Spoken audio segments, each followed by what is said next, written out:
বন্দে পুরুষোত্তমম। পরম প্রেমময় শ্রী শ্রী ঠাকুর অনুকূলচন্দ্রের চরণে আমার শতকোটি প্রণাম। পরম পূজনীয়া বড়মার চরণে আমার শতকোটি প্রণাম। পরম পূজ্যপাদ শ্রী শ্রী বরদার চরণে আমার শতকোটি প্রণাম। বর্তমান আচার্যদেব শ্রী শ্রী দাদার চরণে আমার শতকোটি প্রণাম।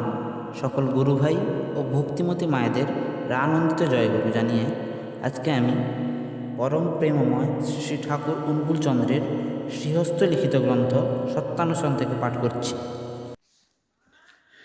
ক্ষমা করো কিন্তু ক্ষতি করো না, প্রেম করো কিন্তু আসক্ত হও না, খুব ভালোবাসো কিন্তু মাখামাখি করো না।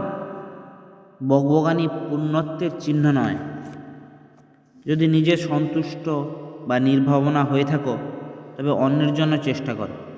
যে পরিমাণ দুঃখের কারণে মন সংলগ্ন হয়ে অভিভূত হবে সেই পরিমাণ হৃদয়ে ভয় আসে ও দুর্বলতাগ্রস্ত হয়ে পড়বে। যদি রক্ষা পেতে চাও, ভয় এবং দুর্বলতা বলে কিছু রেখো না। সৎ চিন্তা এবং সৎকর্মে ডুবে থাকো। অসৎ হয়ে আসক্তি থেকে ভয়, শোক ও দুঃখ আসে।